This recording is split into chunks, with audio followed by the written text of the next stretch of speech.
Hi, and welcome back to New Rainbow Cast of Autisticly Aar, the podcast where I explore neurodivergency with colour. With a range of guests talk about what it means to be neurodivergent. Today's guest is DJ Lucky Light. DJ Lucky Light is a DJ based in Seattle, America, which it was great to be able to record this one. It took a few weeks to manage to get on to doing it, but I'll be working on getting booked for a few weeks or months.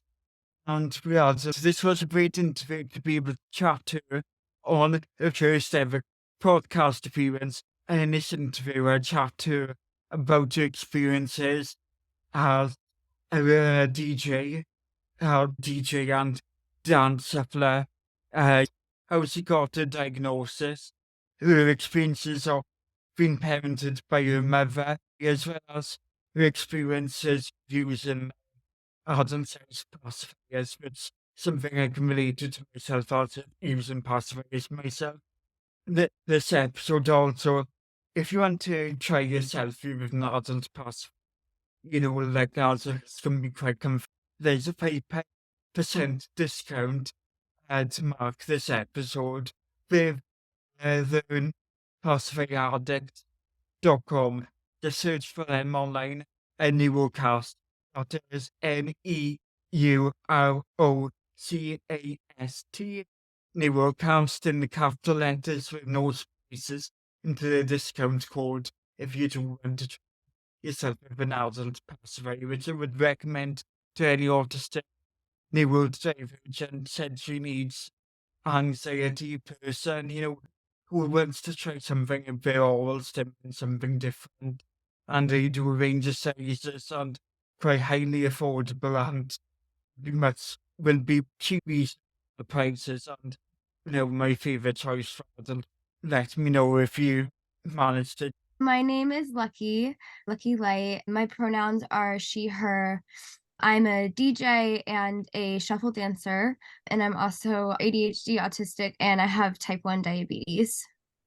ADHD is something that I've seen you touch upon on social media. Do you want to start by going into how you got diagnosed and understood that you were autistic and an ADHD and about that?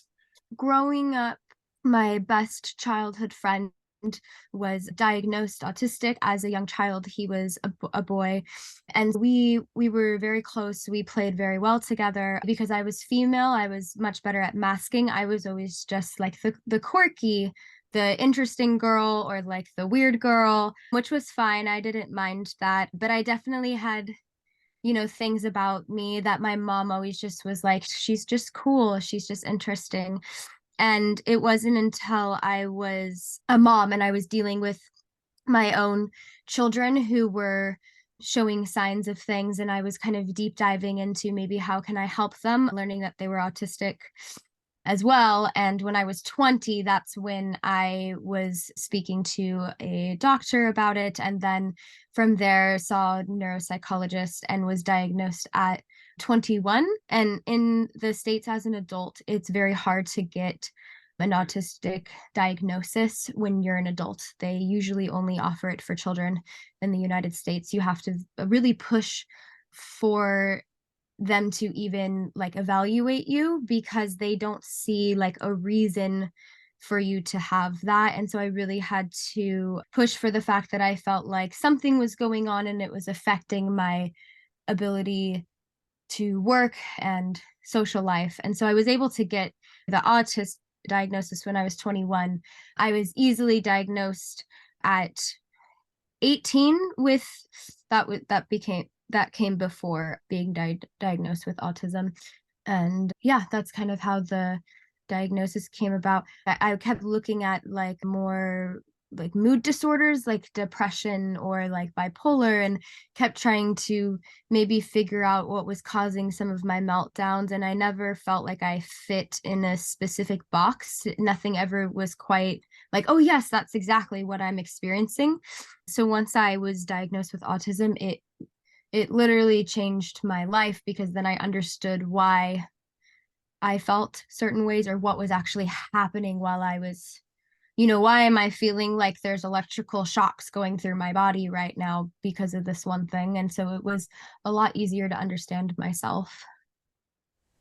Diagnosed that Joanna was learning as a parent about autism, and then that helped you get diagnosed with autism yourself, and which is quite highly common for autistic women, especially when you're thinking that you had like a mood disorder, bipolar or depression, because it can be commonly misunderstood as being autistic and highly misdiagnosed because when you were diagnosed, they assumed that you just didn't have no representation of affected women and girls. So when you got diagnosed, what were the things that you thought you like realized that's been autistic? What were the traits that affected you? And in the moment you got diagnosed, what was it like then looking back on your earlier life then and thinking that yeah, these things happened because I was autistic. Yeah, the first most prominent thing was that I used a pacifier for most of my childhood, and I'm so lucky to have a mother that didn't shame me for using it. And so I had it until I was around 10 years old. It was a comfort thing, a focus thing. It was my stim, but we didn't know that. My mom just, allowed me to be me, but there was a lot of shame that came from other adults and other kids. And so I stopped using it when I was 10. But I then struggled with that same oral stim in bad ways, like chewing my nails, chewing my lips, like my tongue, my cheeks to the point that they would bleed, picking up bad habits like smoking cigarettes, like anything that was because I had this oral stim, just that I needed to feel comfort and focus. And so that's a very minor one, but one of the biggest things was just sensory meltdown. I didn't know anything about sensory and how you can feel overloaded by it or sensitive to it or seek it in other ways. And as a child, again, I was so lucky to have a mom that would just allow me to be me and wouldn't punish me, but I would have points where the birthday party would be too much. And I didn't know that it was because of the kids running around and screaming and too many people talking to me. And so I would have meltdowns where I would like that's how I can describe it is it feels like electrical shocks going through my entire body. But the other kids thought that I was being angry, that I was kicking things or throwing myself on the floor because I was angry or I was mean. And I would just kind of explode and have a meltdown, have to be taken home as a child, couldn't have sleepovers because, my social battery would run low. I'd have a meltdown. I'd have to go home. The other parents would call my mom. So those are things often I experienced in so many different ways. Grocery shopping, going to the store, birthday parties, playing with friends. So getting ready for school, the if something didn't feel right in my clothes, I would take it off and I'd have to change. And then the clothes coming off and coming back on, it would be so much sensory that it'd be a meltdown again. And so those would be the things that I experienced as a child. As an adult, I was very much experiencing the same thing. But once you become an adult, I was trying to reason, like have a reason for it with other people. And so, like with adults, like trying to explain it so I didn't just seem like I had issues or, people would judge me. So oftentimes I would almost find like a reason that like say I'm in a store and we're shopping and it's the lights and the music in the store and the people is too much for me. I would have a meltdown, but I would make it about, well, I just can't find the size in this shirt that I want. And so that's why I'm upset. And so it was causing issues, with friends, with my partner. And the other thing that I quickly noticed was so different as an adult is I love to perform. I love to dance on stage. I like to act. I like to sing. DJ, obviously I shine in that aspect because everything is choreographed, everything is thought about. I know exactly what I'm doing, and I'm not surrounded by people. Everyone's looking at me, but I'm not having to speak to people or like I don't know. I know exactly what's happening. And I for so long was like, why is that? Why can I not go to, a small baby shower and talk to people? And I feel so anxious about that, but I can go on stage and I can sing this song and I feel no anxiety. I'm great. I'm happy. In a way, you would think that if there was more awareness of what art is at the time you was a child, and a bit more understanding of how it can present, then I would assume that you could have got diagnosed a lot earlier than what you could, because I guess maybe like your school or family may have just saw you as having panic attacks, anxiety, stuff like that, was it? Yeah, no, exactly. I was often it was always like, oh, I just have anxiety. I would always say that because that's the only thing I could attribute it to. And I it because I didn't know, I was just constantly having these issues. But because I know now, I know exactly what I need once I feel that way, or what is happening, or what I need to do. Also ways to prevent it if, obviously I go out often because I am a DJ. I'm in that nightlife scene. I know exactly what I need to make sure that, the lights coming from the booth is not too much, or what I need to do for, the music and the people not becoming too much. My partner is really great because he carries a lot of the social conversation for me when people kind of come up to us, and he really helps with being able to move me to spaces so that I can have breaks or kind of, you know enjoy the atmosphere without having too many people talking to me or crowding me. So all of that really helps. So yeah, it makes for an easier life just because I know. And yeah, when I didn't, it was constant panic attacks, meltdowns. I feel like you wasn't able to be exposed to what the reasons behind series. When you're young, when your parents saw you as a younger child and people within your school then, if they didn't know much about what could be the causations of your reactions to environmental sensory things, that it's because like certain things are too bright, it's the wrong textures and all that, then it can look a lot like anxiety. When I look at my younger self, some of that what I learned now about sensory overload and downs. A lot of my panic attacks I would have be symptomatic of my autistic experience.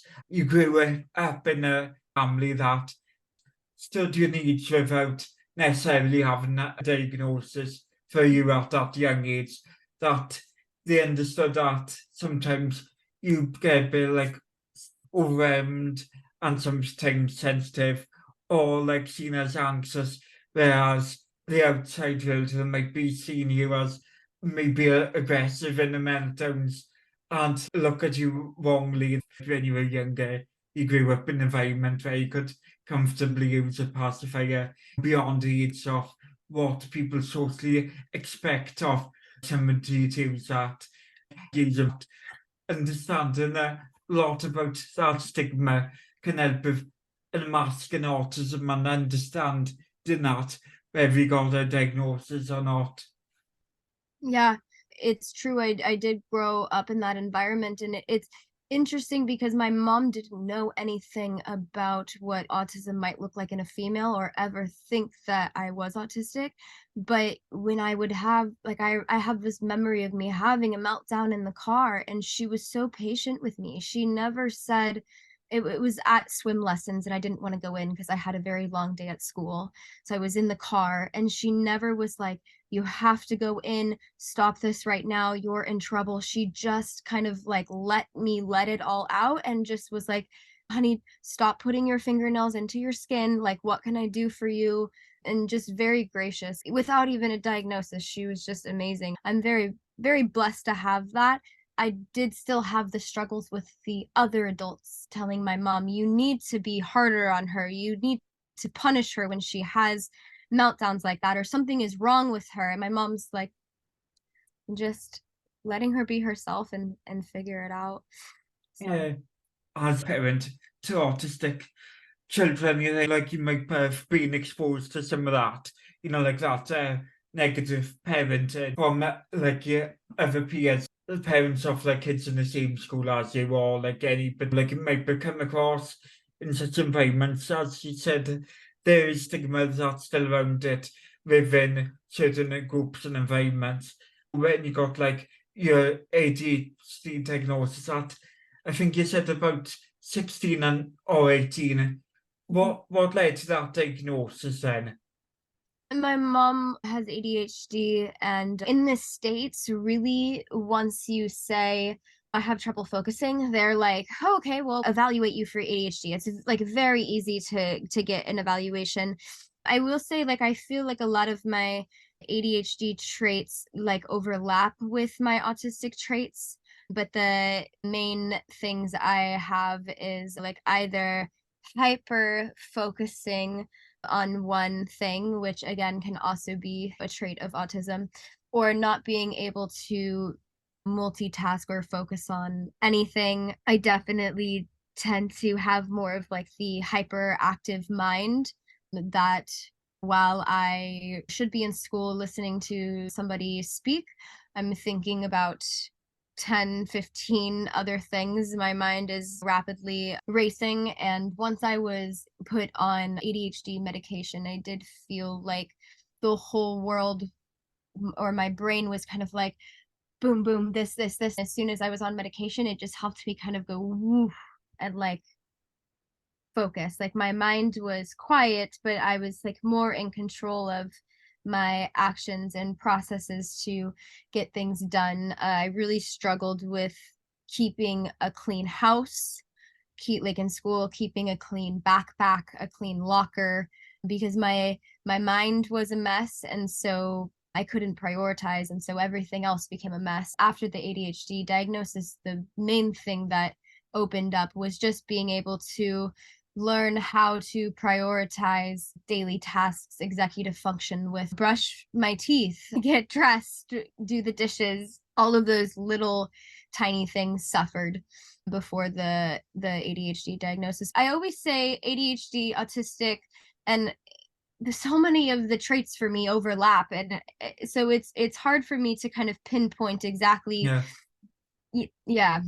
Yeah, I get what you mean. If you got both diagnoses, they both exist in the same head. So if you got the two diagnoses, it's like what is ADHD and autism kind of become running the same head. Like all the certain traits of some of the ADHD traits, and then you got the autism traits. Like they kind of bounce off and work off each other. Can you get a bit of both?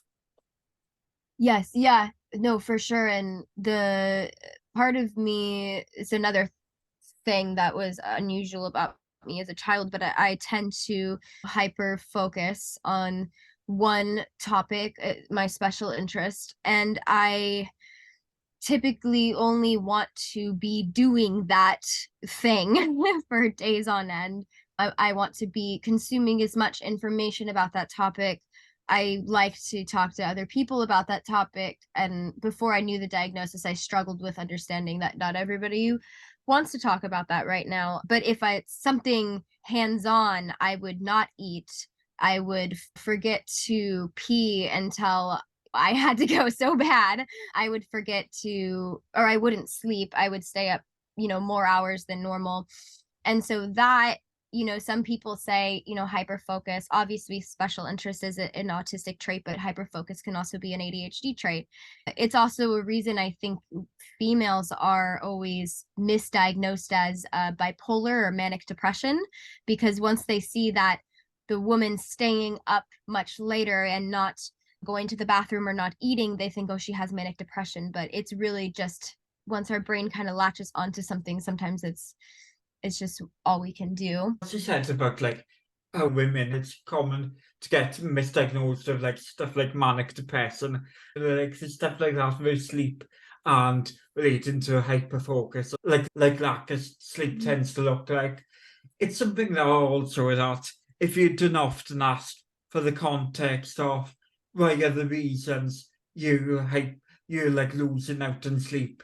Autistic people are quite literal thinkers, and there might be a reason you have to do certain things. Then that if there's lack of being able to given the space to explain yourself and given the space to actually tell tell you what that look like, then it can lead to quite a lot of misdiagnosis.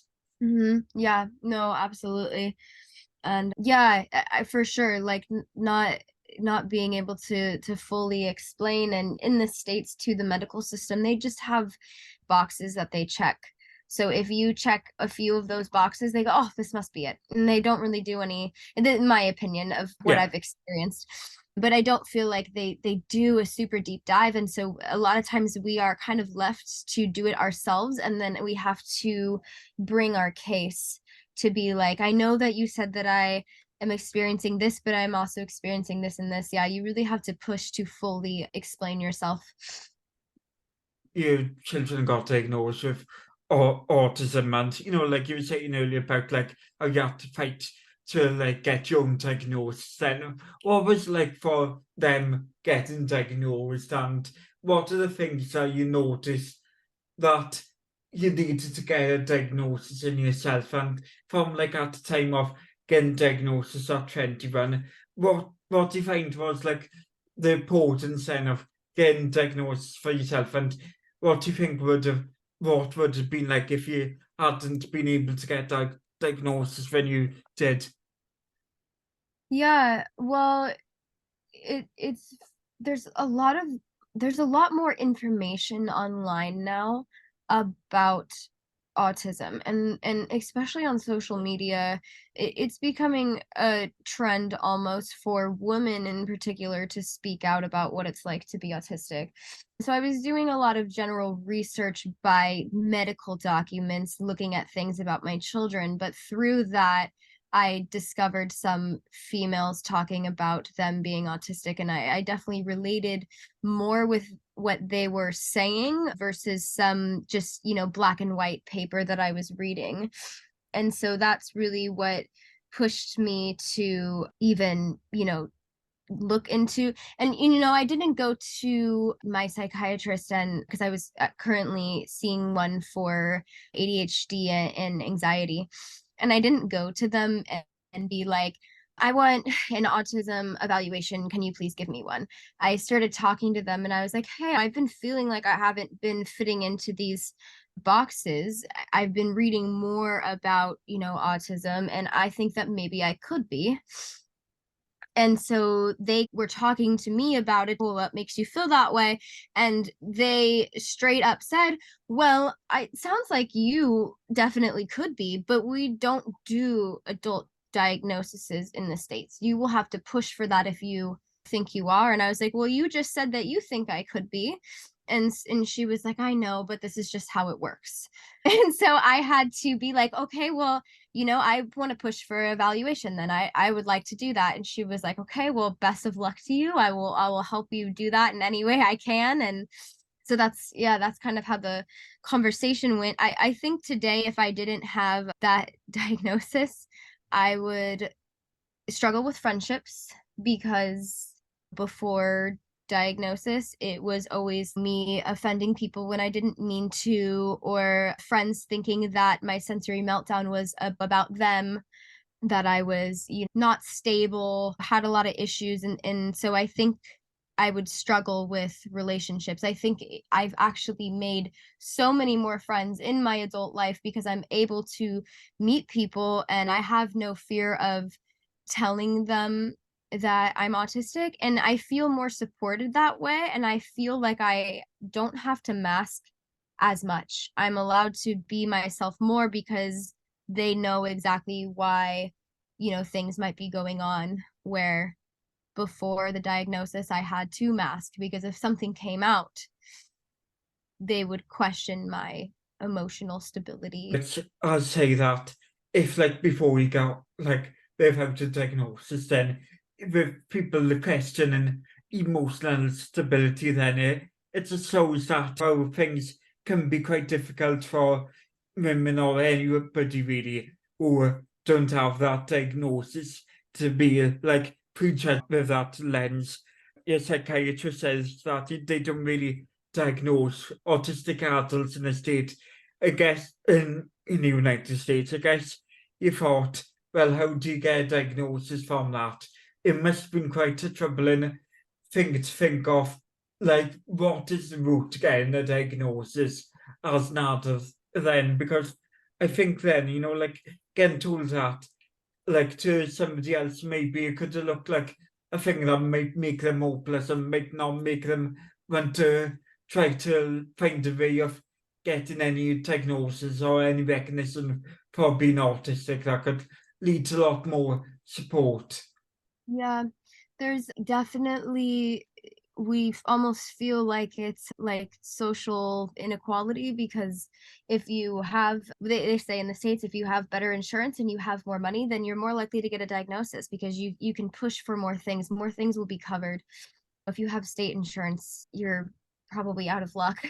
And it's a reason why a lot of people, for adults especially, recognize self diagnosis for autism because if you're looking at all the boxes and you are checking all of the boxes and you're saying I'm having all of these experiences, a lot of people don't want people to not feel supported in that way. If they're saying I am this but I can't go through that process. My advice to any adult that wants to go through the process is think about how the diagnosis could help you. If you just need to know the reasons why something is happening because that will help you work through things, then as an adult, I think it is okay to self-diagnose yourself and kind of deep dive through that and see if you feel like this is a sensory meltdown when these things are happening, then look into the ways to help that. And if those things help you, then there you go, that's your pathway.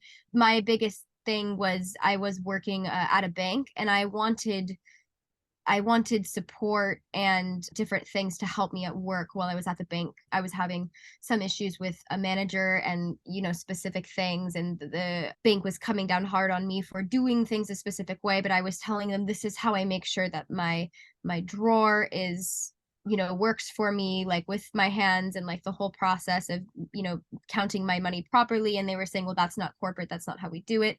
There was a lot of things, and I had like support with my type 1 diabetes disability because I had that as a diagnosis, so I had support there, but not on other things. And I was also going to say, if you are on the road to getting a diagnosis as an adult and you're going through this process, the best thing you can do is make a list of exactly how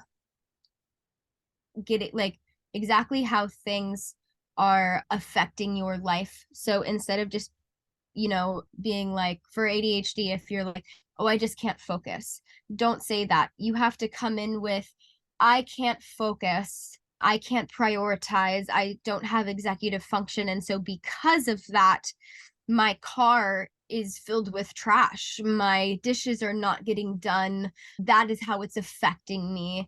And you could do the same thing with sensory. You have to have those hard examples of how exactly the diagnosis would help, and the negative impact not knowing or not having support or not having therapy is having on you.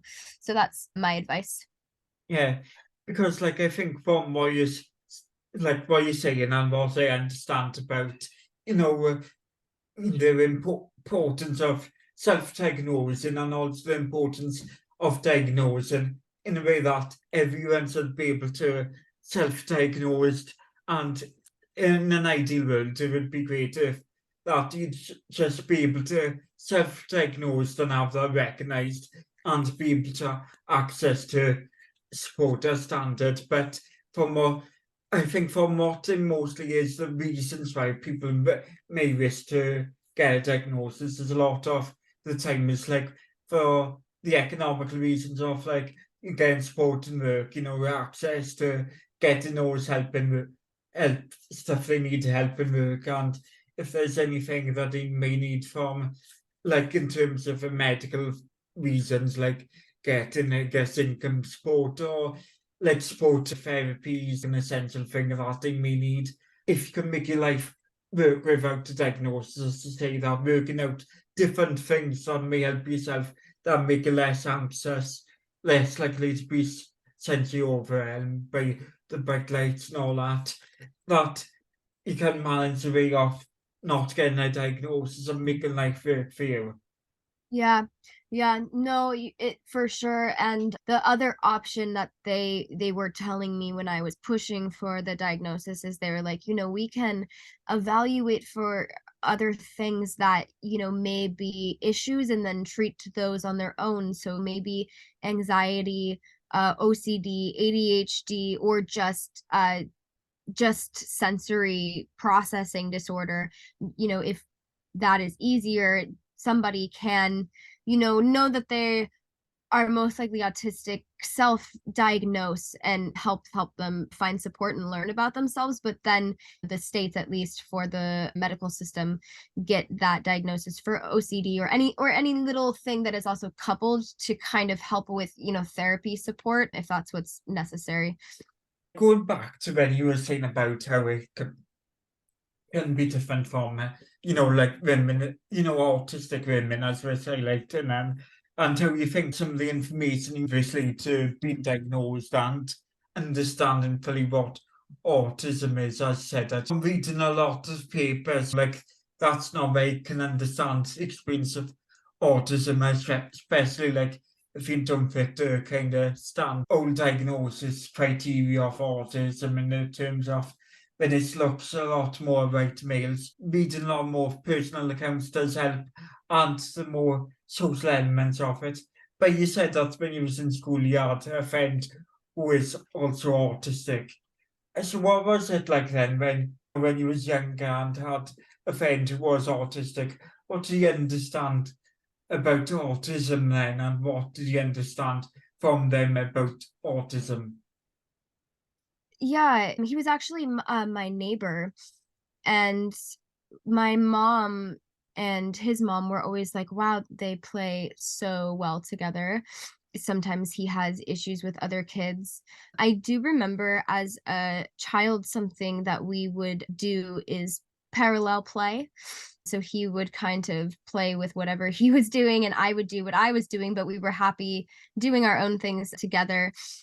It's really hard because it gave me a tainted outlook almost on what autism was, because I never saw anything wrong with him. He was a great friend, but I was constantly told by other people that he had behavioral issues.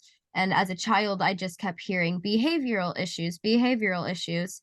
And so I think before I knew anything about autism, that's really what I thought it was just behavioral issues. I didn't know anything past that bio. The other thing was is I kind of remember there was like a picture painted that maybe he fully wasn't able to like do things for himself. And so that was also something that was kind of in my head before I knew anything about it. And then I remember as a teenager and as an adult watching him go through school and go through college and get a degree and become a great person. And I was like, "Wow, that's so great," because as a child, I didn't think that was possible, and then once I started actually understanding what autism was, because I literally did not I had no idea. I was like, "Oh, this explains so much about my friend."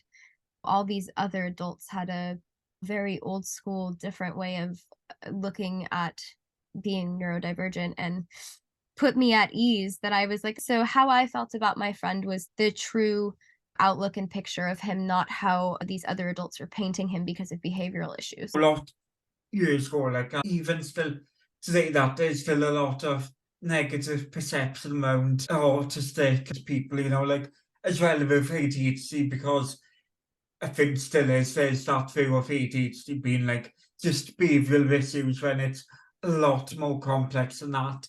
If you expose that from a young age, just like the way the society view of if you hear people from like other neighbours or talking, then like stuff like that does impair your judgment and makes you a bit more prejudging of autistic people and what autism or ADHD is. You got autistic children now. You was able to look at back as a child of an example of being autistic then. So what are the things that you learned from your own children about being autistic and the worldview of being autistic for themselves? Yeah, well, it is for sure a spectrum because both my children are very, very different. And it also made me learn a lot about how it does portray differently in boys versus girls. As a baby, when we first started seeing some things with my son, he would bang his head against his crib or the wall. And that's something that my mom said I never did when I was young. Or my other son would spin, something that I didn't necessarily do as a child. And so those were some signs that we started seeing. And I have one that is sensory avoider in most aspects. And then I have another one who is a sensory seeker in all aspects. And he's overly social, hard eye contact. My other one, to most other people, he's not nonverbal, but he doesn't like to speak to people who are not immediate family. Yeah, So he struggles with a lot of that. So they're just completely different. And so I think what I learned from my children is that in a way we are experiencing things in the same way, but the way that we act, I shouldn't say experiencing them in the same way because we do experience them differently, obviously, with sensory and stuff, but we yeah, share the same struggles. However, it looks different on different people. And so I think that's where you don't act autistic or you don't seem autistic to me comes from, because it is a spectrum. And so but it's so apparent to me in both my kids, but it's just in such a different way. And it's interesting because they are both part of me and I share little bits of the same struggles and the same cool parts about being autistic with both of them. So I think that's interesting too. yeah. Because it's like no two people are the same. It's a spectrum, and the autistic people are immensely so different from yourselves. And he Mm. said that you see a lot of the things in them that, like you see in yourself. So what are the things in them that you see in yourself? My son Jackson has that extreme hyper focus, special interest part of me where he eh, gets kind of stuck on something that he loves, and it's all of him, it's all day, all the time. We'll literally be laying down at night to go to bed and he's still talking to, I'm like, "Okay, I love you, good night," and he's like, Mm. "Okay, I love you too, good night, but mom," and then he starts talking about whatever is going on, and I still am very much that way where my special interest is everything, and he does. I don't do this as much now because I understand exactly what's going on, and I have a lot of practices that I do in my head when speaking to people to Yeah, kind of help this along. But as a child and as a teenager, I would dominate the conversation about what I was, because my brain was just do, like about what I was thinking about. And so I would often miss the cues from other people that they don't want to, or they're trying to end the conversation, or they're not wanting to talk about that. So my yeah, son at 7 still struggles with that, but yeah, I believe that with age and with understanding that does get better, and you do learn how to, have that conversation where you don't totally dominate. So that's what I see in him. And then my a younger son, he has just, very similar like sensory sensitivities. I see a lot of the same activities as a child that I would go through. I think I already mentioned it, changing of clothes. If I have to change my clothes or once something that I put on is uncomfortable, that is extremely hard for me. And it's something I see with him on the daily, that he'll be so excited to go somewhere. We're so excited, but once we put on the wrong shirt or the wrong pants or whatnot, and he has to try and change, then we're not yeah. going anymore. So those are the things that I see in both of them that are kind of like me.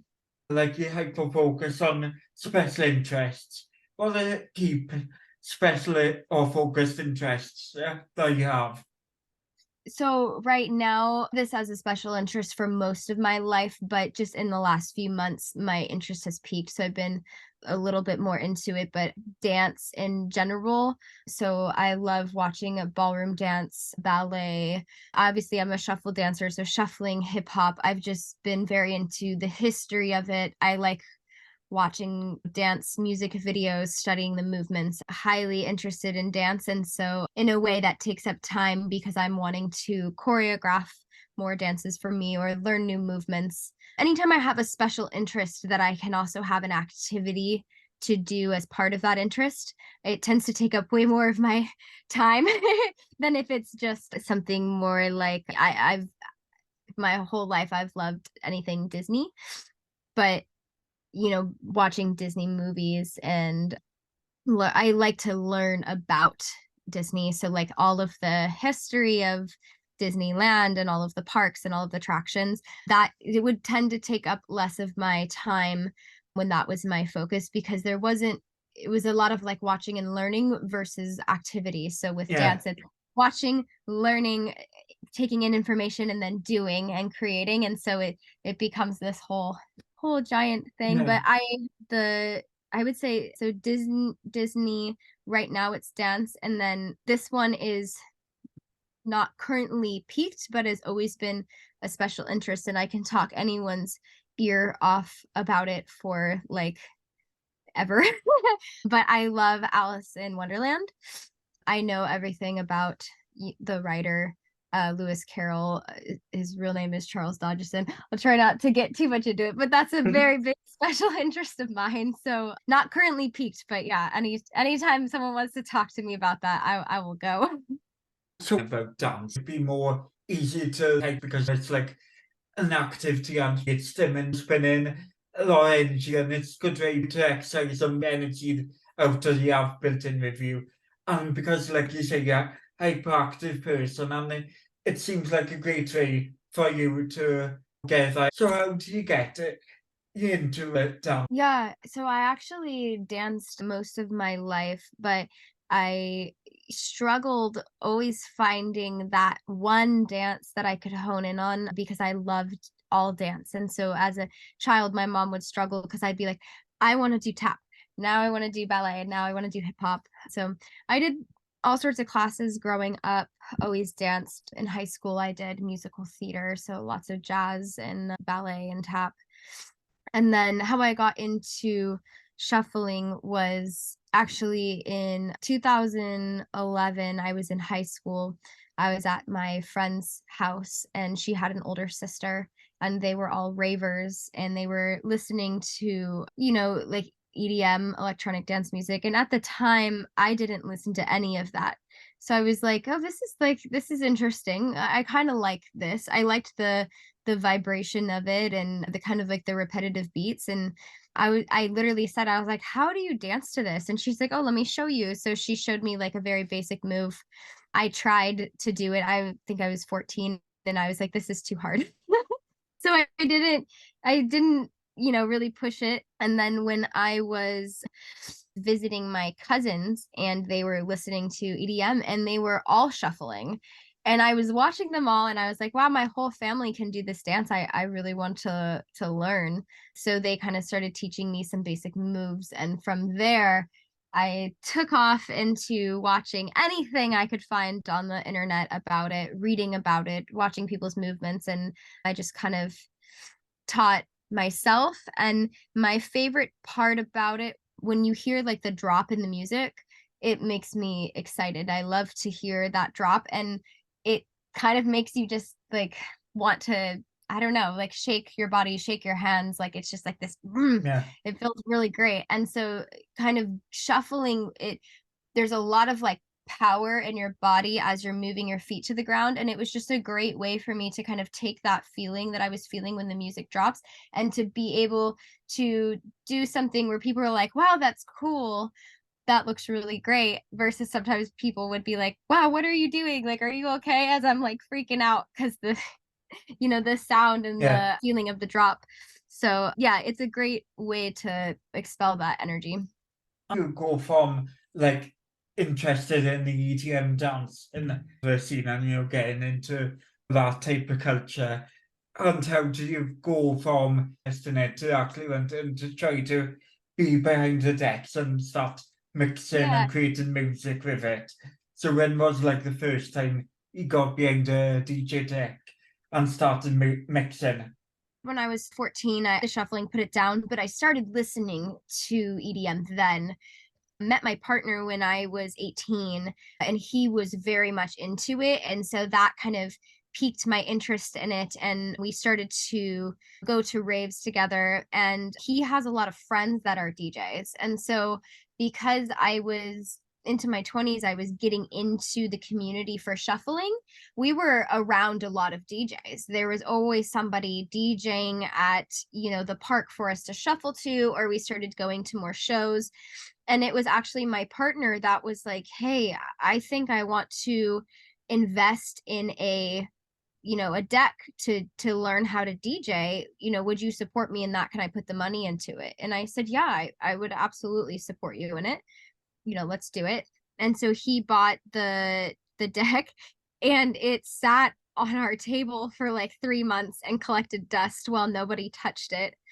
And so I was like, well, if he's not going to use it, then I'm going to use it. And oh my gosh, once I hopped on that and realized all the things that I could do with it, it was, yeah, one giant dopamine rush. And so I had only been using it for maybe 2 weeks when I sent a friend of mine. I was like, hey, will you listen to this like little piece that I did? I'm still learning. And they were like, hey, this sounds really good. Would you like to perform at the park in a week? And I was like, yeah, I would. Well, I'd only been DJing for like 2 weeks. So I spent that entire week trying to learn how to throw together my first set. But that's how I started. And once I played at that park, it just seemed like kind of the gigs started coming to me, and I was just getting experience from putting together the sets and playing live. I will say the first time I ever DJ'd at a club where there was lots of people, I almost quit DJing because like the thought of just all of the pressure and all of the people there looking at me, I was like, I don't know if I could do this. And so I like almost on the way there, I told myself, I'm like, I'm going to play this club gig, and then I'm never going to do this again because I don't like how this makes me feel. And as soon as I went up there and I played the set, I was like, oh, I'm doing this for the rest of my life. This is great. It's a place that, like, a lot of people might not think that, or being autistic, and people might think that it's a place that it can be quite overwhelming for autistic people. But how do you find that you felt comfortable in exploring that rave culture, going into raves and clubbing, and what are the things that helped you cope? When I do go to clubs, if I'm DJing, I usually get there 45 minutes before my set. And so I really just kind of get comfortable, get water, play my set, and then leave. I even don't do super well in the club space. I do go sometimes, but if the event is 6 hours long, I'll go for 1 to 2 hours. The things that I personally bring is I will bring my pacifier out even to the club space. There's been times that I have forgot I leave my pacifiers everywhere. I'm constantly buying new ones, always. So there's been times I've forgotten them. And then often I will do like lollipop or chewing gum, just something to keep me focused. I always bring sunglasses. I prefer the just like the darkest ones you can get. For me, the light does not bother me if it's not shining directly in my face. But Uh, if I can't kind of get away from that, I will wear the sunglasses. Even for some people, though, I know that the sunglasses won't be enough. And so I always say that when you're going somewhere, try to understand the space and what it looks like. I know all of the places where I go in Seattle very specifically, and so I know the places where I'm not going to be able to get away from all of the lights, and the places that I can go that I have an area where I can be where they're not directly in my face. I personally like loud music because I like vibration, but I have to have earplugs in. It can't just be like raw. And then I just suggest for people that are overly sound sensitive, if you do earplugs in your ears and then you put like earmuffs or something, just like another covering above, that really helps. And for me, I can sometimes almost barely hear the music, but I can still hear if somebody needs to talk to me. So those are some of the things I do to help in the club scene. Again, I don't typically the I can't the overcrowding is very hard for me. Yeah. Where I always suggest, if somebody who is a neurodivergent and sensory sensitive that wants to go experience the rave scene, is festivals, especially outdoor festivals, because there's a lot more ways to enjoy it where you're not dealing with lights and too much sound and overcrowding.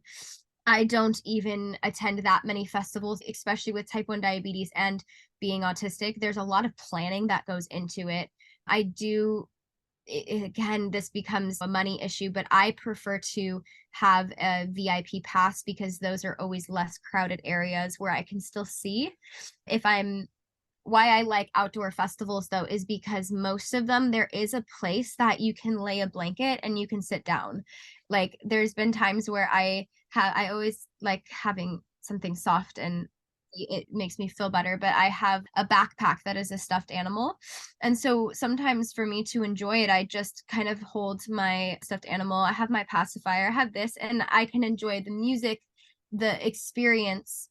So yeah, I always recommend, know where you're going and make sure somebody's with you to help support you and knows what you might need. My partner's great at that. Bring what you need, earplugs, come prepared, sunglasses, pacifier, whatever you need. And yeah, outdoor festivals help. Yeah, I was just saying that. Yeah, I can imagine how outdoor festivals would help a lot more than, like it being inside the club, because at least then you got that open space where, like the sound isn't contained in like the four walls, and isn't, like gets too, sweaty and crowded, because at least then with a like festival, even though it's quite crowded, then you can at least find a way of managing to find like a quieter area and walk away if needs to be, and easier to be to find an exit route, and the way that you can, I guess, can reach security people a lot better, and sometimes a lot more festivals are adding, a lot more places for you if like you're have sensory issues, there's a lot more looking into having, certain areas where you can go and just take a five if you need to be,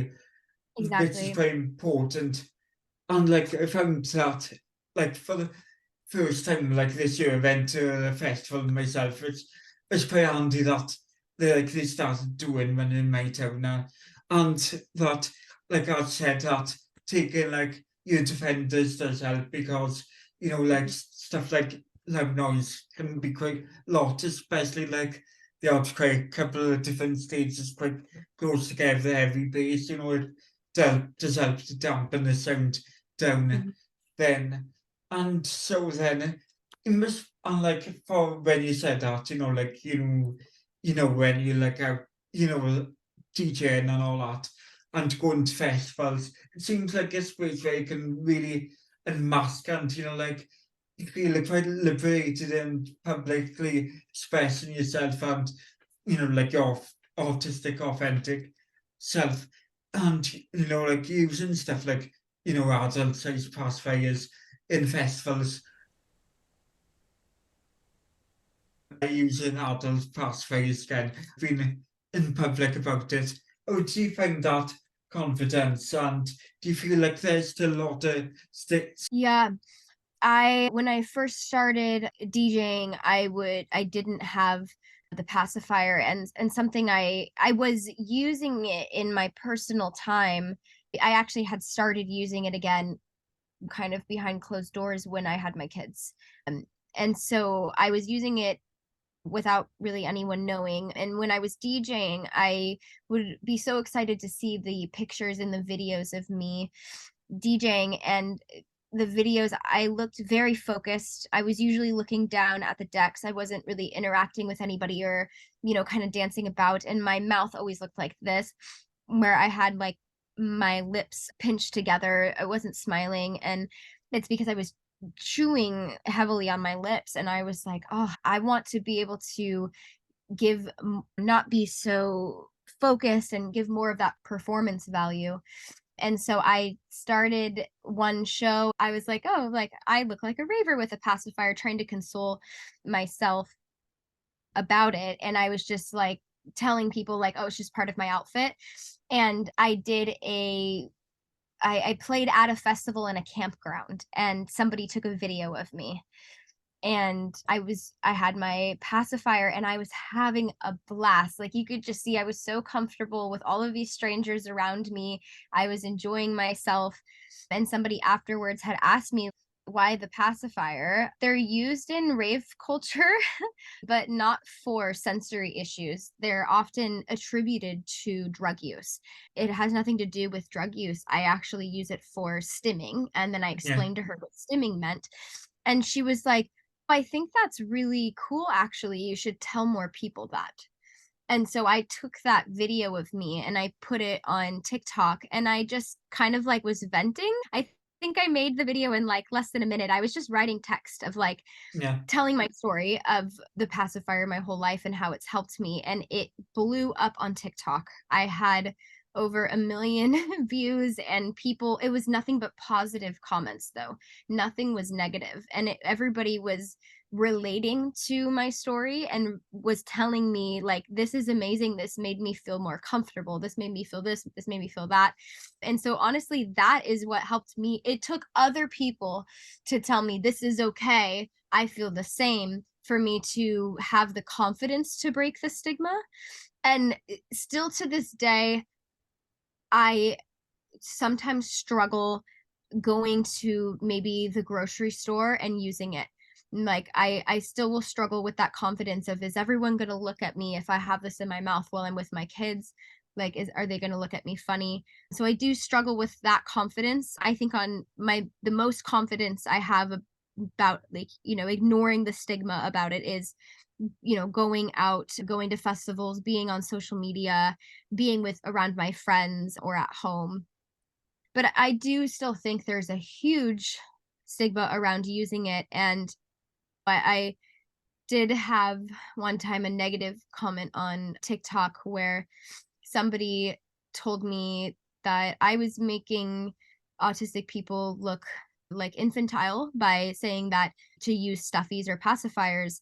And so I kind of was like, that is the stigma, but that's what I'm Yeah. trying to break, is that adults can use that and it's not infantile. Everybody can use this because it's comforting. Yeah. Society has made it infantile, and only children and only babies use these, when they are tools for so many people to feel comfortable and to feel okay and to focus and to stim in a healthy way, because there's so many ways that you could Yeah. stim that could hurt you. I think that's why there's a lot of fear when it comes to like being your authentic self, and especially doing it in public and masking in public. With all that stigma and ableism around infantilized look, being autistic and having using pacifiers, that can be a bit more stigmatized and uncomfortable for us to publicly do it. And seeing your videos help also like helped myself, and having like so on social media themselves, and without like too much fear and within confidence, because it's like with like that confidence and without being able to express ourselves with like joy, and as I say that when you sing dancing with it, you're having a good time and enjoying yourself publicly expressing it, and that's what changes like negative perceptions around stuff like this.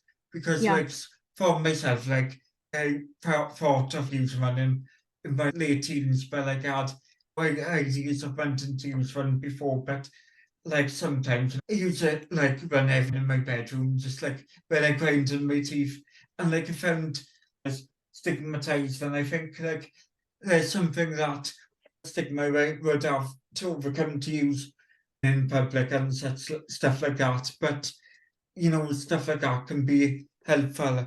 What was the reason that you went to using one again when you was an adult, and what was it that, like the idea that you thought something like that help with your oral stomach? I think originally when I first was like, yeah, that girl's right. I should tell people about it. I think it was more for me. And I don't think I realized that it would help so many other people. I think I was thinking about myself in the moment that I was like, I think it would make me feel more comfortable if I was able to tell people that I use a pacifier because I'm autistic, not just as part of rave culture. I think instead of just posting on my Facebook or posting on my story, I will just make a video on TikTok. And then once so many people related, I was like, I just helped a lot of other people just like they're helping me. And it's so important for me to keep talking about it. And I I think sometimes I do still get scared of the stigma, but I think that's why it's so important for me to keep talking about it, is not just for other people, but to continuously work on me having the confidence to be myself. Because at the end of the day, I think a lot of people don't realize that stimming isn't just a quirk or something interesting about you. To me, finding a healthy way to stim is literally self care, it's taking care of yourself. Because I am a healthier, better human when I'm able to stim in a safe way. And so I think that is something that I wish more maybe neurotypical people understood, is how important the stim was. And I have run into those issues with my son where he has verbal stims and I have to leave places because other adults will be like, you need to be quiet, you can't be making those noises here, you need to stop. And I'm like, oh, I'm so sorry, but I have to leave because I have to go to a place where my son is okay, can be himself and can be okay, because this is, you know, it's important to me. Is better for yourself and more healthier if it comes from a way that you want to do it because you think it would make you feel safer than happier. But when you like first wanted to buy an adult size pacifier for yourself and start using it, what was the thought reason that you wanted to do that? And what wanted you to use one again? Yeah, yeah. It's kind of funny, but so I had stopped when I was 10 out of shame. And when I was 19, I was pregnant with my first son, and I got a bunch of pacifiers for the baby shower. But 19, this is before I knew I was autistic. And I was like sitting on the couch looking at these pacifiers, thinking to myself, should I throw them all away so that he doesn't have to deal with the same feeling of shame as I did if he gets attached to these? Or should I be like my mom and graciously allow him to have these? And while I was thinking about that, I unwrapped one of them and I stuck it in my mouth. And obviously it was an infant pacifier, it was not an Yeah, adult. And I don't recommend anyone uses those. I recommend they, as an adult, to use adult size pacifiers, is better for your teeth, your mouth, yeah, your jaw. But I immediately felt that feeling that I had felt when I was young, the safety, security, like just, you know, I don't, it's so hard to explain how stimming feels. But it was at that moment that I was like, I am going to give these to my son, and if he attaches himself to it, I'm going to be gracious like my mom. And I am also going to buy myself an adult pacifier and use it in my own space because I think I need this. And I would use it very sparingly at first because I think in my head I still didn't know I was autistic. So I still felt the shame and especially stigma as an adult. So I didn't want anyone to know, and I was trying to not get too attached to it. And then it was definitely once I learned about being autistic and what a stim was and what was going on, that I was then like, oh no, this is something that's necessary. And that is when I started to really use an adult pacifier. Like what was something that ones that you tried and would recommend for people to use if they wanted to try something like that? Yes. So I have to look at my phone to see the brand. So when I go to when I play shows, I use a flashing pacifier. It's not listed as an adult size pacifier, but it is not an infant one. I would still say that the nipple is not large enough for everyday use, but it's kind of fun for costumes and things like that. I have been questioned a few times about how the flashing lights don't bother me. If the pacifier is facing you, the lights are very bright. When the pacifier is in use, they're really reflecting out from you and you can't actually even tell when it's on sometimes. And so the lights don't really bother me. But that's what I use for a show performance. It's called Glow FX, but I would not recommend it for daily use. It's not small, but it's Yeah, definitely not large enough. And then let me quickly find the adult, and I get them on Amazon. It says classic adult sized pacifiers. This is what, oh, it's all blurred. That's what they look like yeah, though. But they're just, I don't know. I like I don't know what you call it, but like the back side and like the size of it around my mouth. You also have yeah, to recognize everybody's mouths are different. I'm yeah. a very petite person. I have a smaller jaw, smaller teeth. And so sometimes it is a little bit trial and error when you're going through the adult size pacifiers just to find one that fits your mouth well, that feels comfortable. Yeah, yeah, there's Yeah. definitely that. It definitely is different person. For me, like I do like to try the different ones, and like I find that there's ones by the like company called Pacify Ardex are quite good because like I try the size 10 and that's quite good for bigger size and bigger mouth because like a bit more comforting and a bit bigger sealed stuff like that, is quite helpful and stuff like that. So as yeah, it's also better to try to find what's best and adult size. On your social media, you also referenced that before, like when you was in the clubbing experience, you also had, like some negative reception about it. So how do you feel with if like somebody's had a negative comment, how have you been able to counteract that and, you know, deal with, I guess, people's judgment around it? Yeah. If it's a negative comment that I feel like is negative for no reason or it's just mean, I typically don't respond to them and I just ignore them. Sometimes, though, I do get comments that I feel like are worth talking about.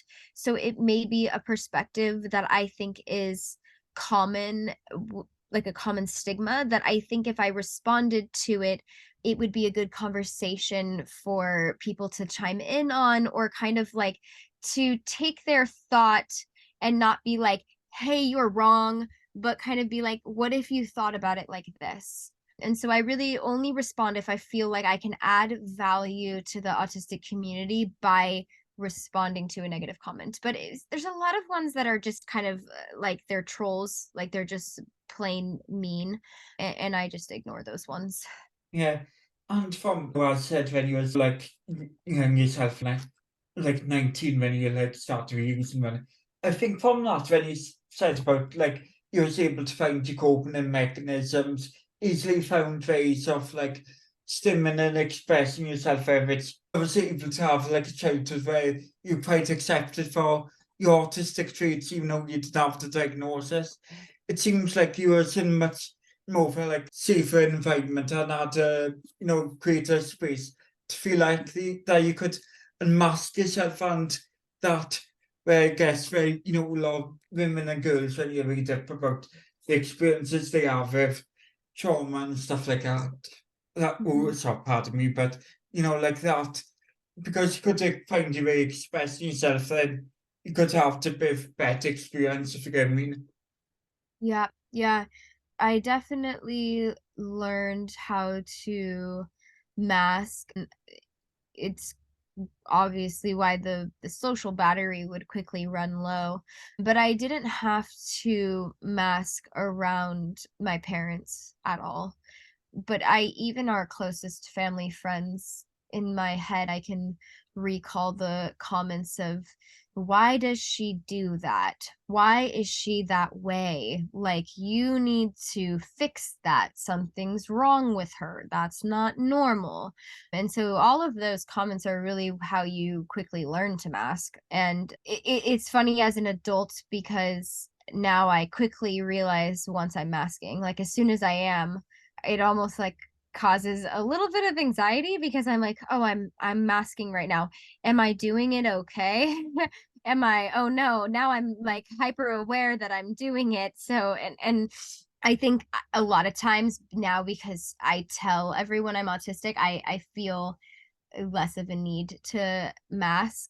It's usually going into like maybe a job interview where they don't know off the bat that I am. And immediately I'm like, "Oh, I'm asking, am I doing it all right? Should I just tell them I'm autistic so I don't have to mask? Is that going to hurt things? Is that going to affect things?" Having good parents and a nice family where and you could be like yourself and didn't have like, problems in your household as some people face. Having autistic children yourself and understand a lot more about your autism and your children's autism. So for parents of autistic children or like who suspect their children might be neurodivergent, what advice would you give parents of autistic children? So my biggest advice is that we want them to be able to take care of themselves and to be the happiest healthy version of themselves that they are, but that doesn't mean that we have to mold them into the block of a person that society would like us to mold them into, because neurodivergent people don't fit that mold. You can cause more harm than good, and I think choose your battles. So if there is something that is causing harm to your child, we need to figure out how to make that better in their life. But if there is something like they're a small child and they like to watch the washing machine while the load is going, that was something I like to do and I still like to do it. Let them, because that is not hurting anyone and that is what they want to do. They're going to be different than you, and you have to look at the parts that are different and make sure that you are creating a safe space for them wherever they go. And if they are going into a space where they are not welcome because of, the basis of who they are and that part of them doesn't hurt anyone, then you don't go to that space. Yeah, just safety, making an autistic child feel safe and helping them understand why they are different, the cool things about being autistic, because there are so many, in my opinion. It can be like a superpower sometimes. The disability really comes from society putting pressure on people to be a specific way, and that can cause much more disabling of a person than anything, and that's my opinion. As somebody you yourself, you're a DJ who's also a mother, when women who haven't always got that representation in the field of DJing and being a club DJ on a big stage DJ, and it's not something that it's been typically male dominated and something that a lot of the space has been lacking the support that you would want as a man who has a child and is also autistic. So what is like managing the DJing life and also like a family life and also autistic? Yeah, it's a struggle for sure. It's worth it, but y you know, I get overwhelmed very often. And so when you have 3 autistic people in one house, there can be competing access needs where one because there is not loud music or sound going, he has to verbally stim very loud. The other one wants it very quiet. I'm just trying to attend to the needs of both my children while also trying to do things to help me with sensory issues. So, all of that on top of DJing, I would say DJing actually fits nicely into our life because my one son really likes, working on sets with me, and likes also working on the decks and hearing the music.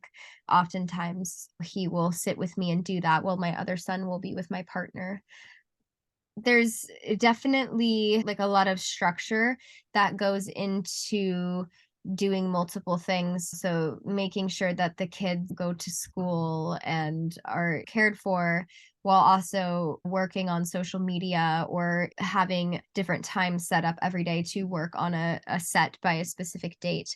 So lots of scheduling in our life because there's a lot of different moving parts. Being autistic or ADHD, this can be an attribute for either.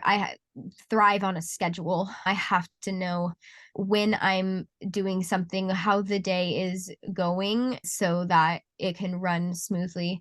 If I start off a day with no schedule, everything is extremely overwhelming and it's hard to prioritize to go from A to B to C and have a productive day.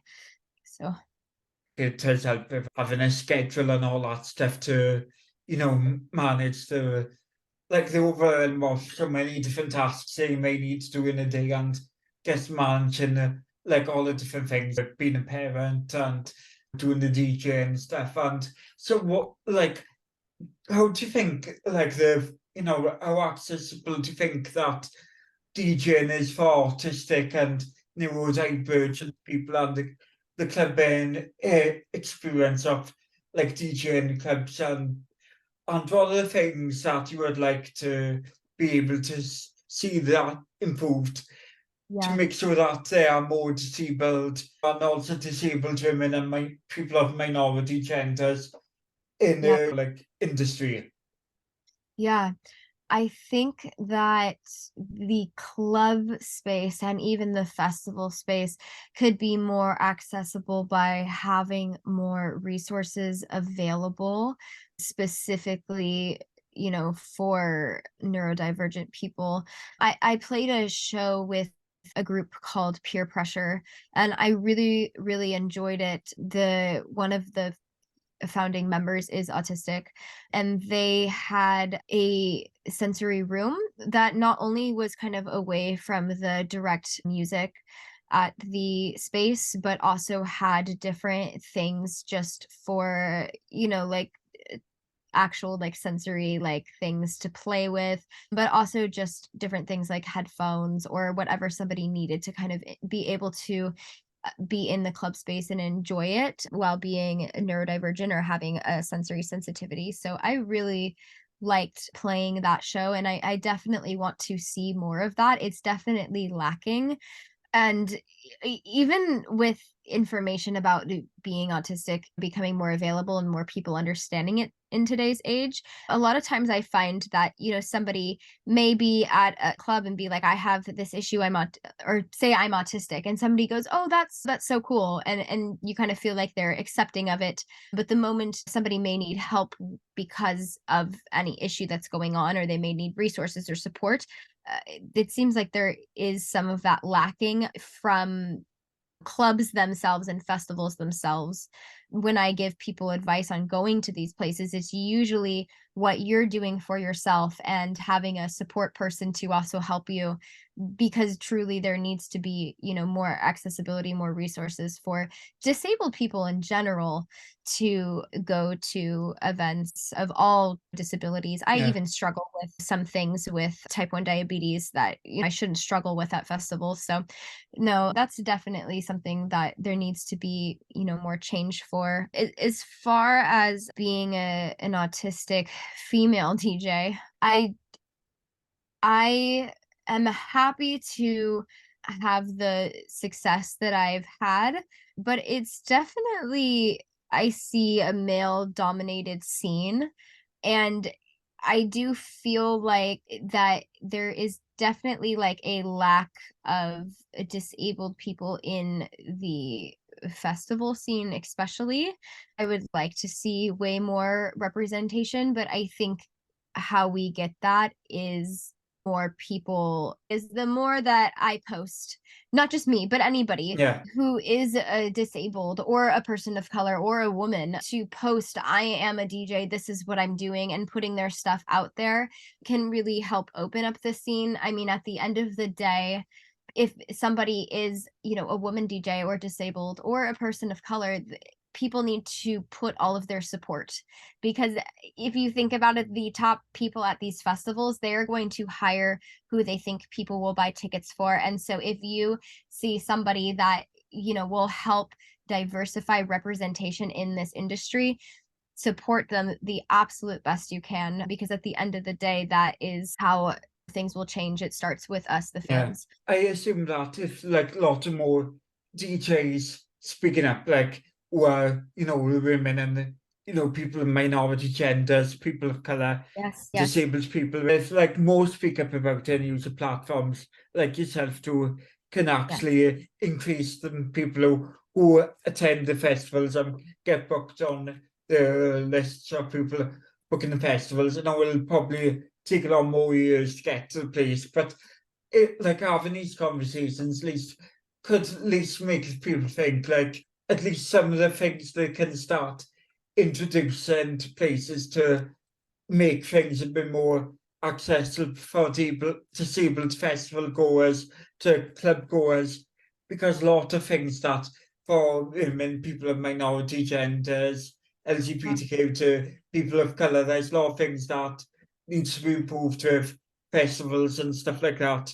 And I think it's probably something that, as like a DJ yourself, somebody's booking on booked to play the festivals, like it probably like has great impact if you yourself are like you are talking about it, to actually put press on like for there to be more introduction of certain things for disabled festival goers, because like sometimes like you think of artists getting booked on to certain festivals, they can book like a lot of higher the bills can get more riders and like certain things that they would rent Mhm. accommodations for, and for to be able to ensure that also that is the same for the festival goers is something incredibly important, because as you say that I can assume that you find it's a lot more easier to make things accessible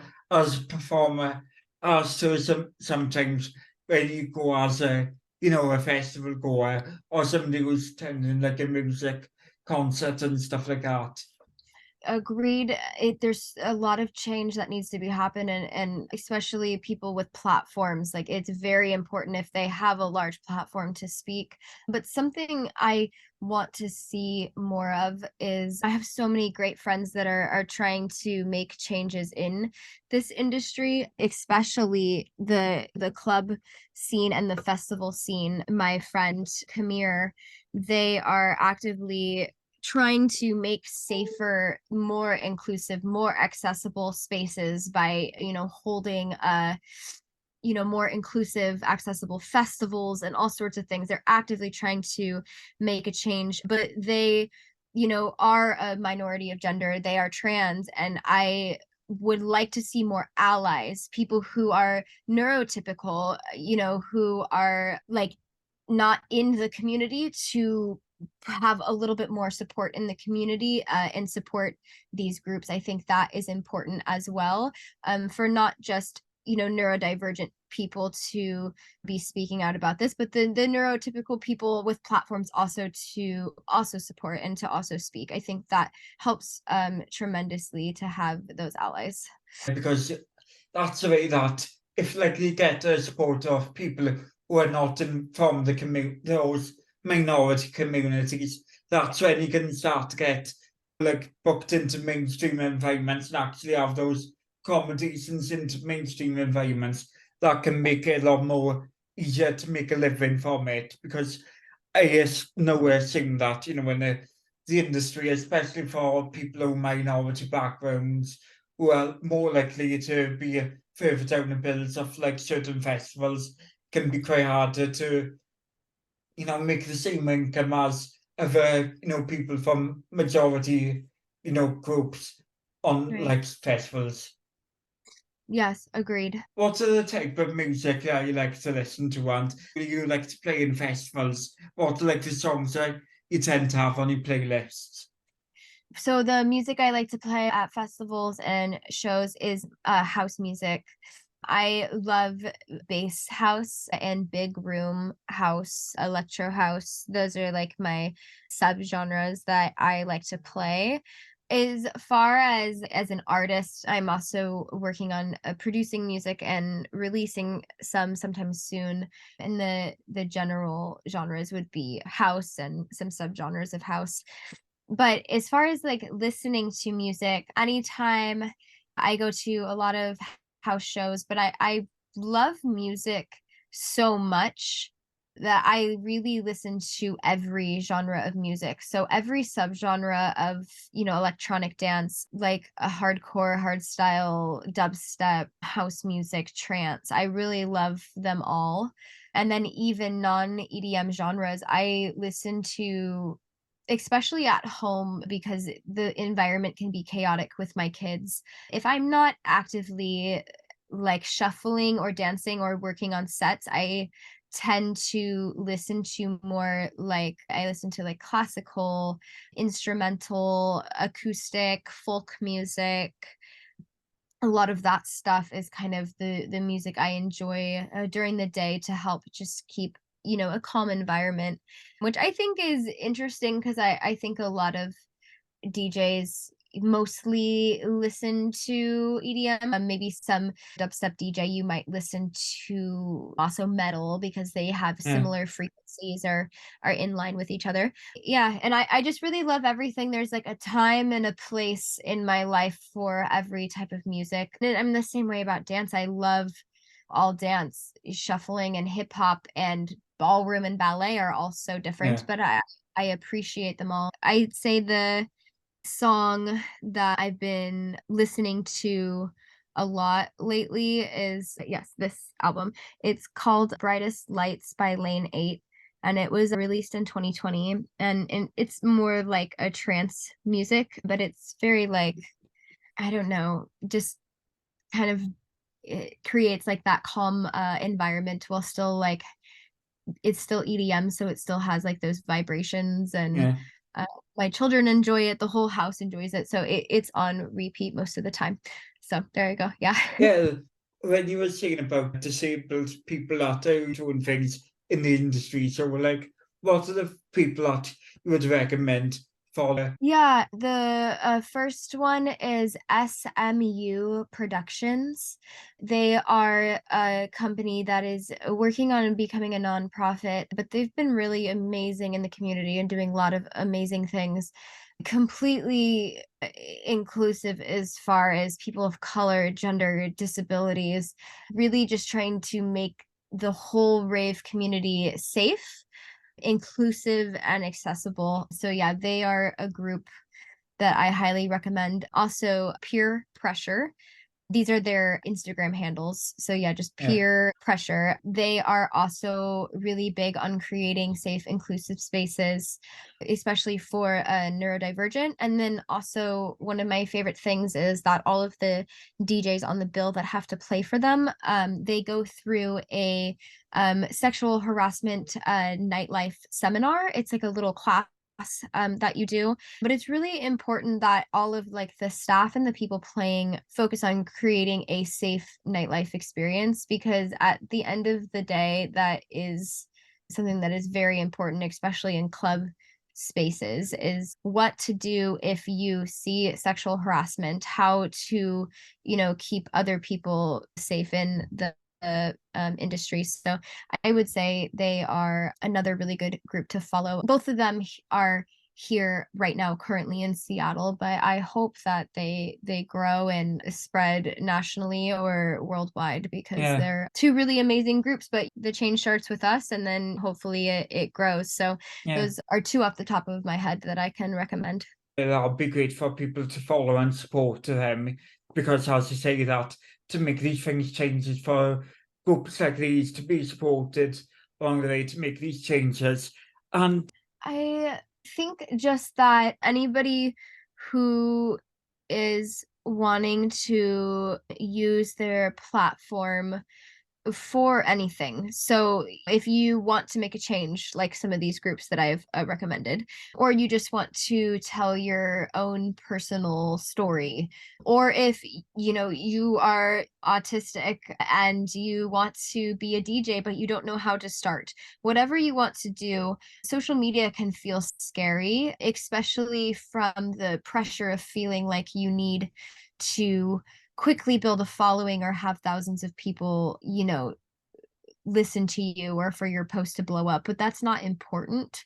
Going viral is not important. If you have only 100 people that see your video with whatever purpose it has, you only need one person to see it for it to, spark change, or for somebody to see your video and go, wow, I want to book you for a show. So just keep making that content, because social media can be very powerful, and it's not shameful or bad to not have views. No matter what your purpose is, you can use it as a tool to better yourself or help other people, or create change. So that's, yeah, what I'd like to yeah, say. and I always ask this, like one bit briefly, what's one thing that you would like to see changed for neurodivergent, and disabled people in society? Like if you could pick one thing off the top of your head that you would like to see changed. Yeah. Ooh, there's so many. I think that I would like to see in school and work systems, and I know that this is changing and a slight there are resources, but I would like it things like stimming or resources for, how do I put this in a very, so for example, kids in class, we're always told to take notes or to sit in our chair, to be still, different things like that. It's not an inclusive learning environment for neurodivergent people, and it's also not an inclusive work environment for neurodivergent people. And I wish that it was easier for a neurodivergent person to be in school or to have a job and to say, I need this to succeed and to be able to do my job or to be into school, and to not have to go through so many hoops in order to get that approved. That it can be just like, yes, you can have that if that is how you do your job, or you can have that so that you can succeed in school, because I still think there is too much of a process. And as a child, if you have a parent supporting you, very great help. As an adult, when you are in a workspace, if they tell you, you can do that if you first fill out this paper, talk to this person, call this person, get this done, especially for an ADHD autistic person, that is so many steps in order Yeah, to get something done to support you. And if you don't have, a parent who is supporting you, it won't get done and you will struggle. So hopefully that was a very long explanation, but that yeah. is what I would like to see in a workplace and school and society. And lastly, is there anything you want to promote or Yeah, is at Lucky Light with an underscore at the end. My TikTok is one of my favorite platforms because I post the most about being autistic and type 1 diabetic and just disabled in general. And I feel like for resources, especially relating to being a DJ or going to festivals or clubs, there is some information and things that I've shared on there. My Instagram is the same, at Lucky Light, just with 3 underscores. There is more, I would say, just in general, dance and DJ content on my Instagram. And also I have a SoundCloud, which is just Lucky Light. That's where all of my mixes are on from me DJing, to listen to my music. And then, as I said, I am working on producing music, but I have a very busy life, so I don't have a date set, but I'm hoping that it's early 2024 that I have my own music released. And in Seattle here locally, I have a show on November 11th in Seattle. It's at VU Lounge. And then I am the headliner, so I don't go on till later in the night. But you can RSVP or get tickets on through the link that is in my Instagram. And once again, for DJ Lucky London coming on this week for the New Rainbow Cast podcast. You can find more about her on the episode description and more about this podcast at www.newrainbowproject.com, where you can find out where to read, watch and listen to the podcast. Many more resources and extra bits. I want to give you also 25% discount to passive addicts from customers. I recommend you got until the end of this year, the 31st of December, to make use of the course. That again is NEUROC. And when you check out, I recently bought my own to very good sizes and options. In the next year, the podcast will be called Pathfinding with Autistic.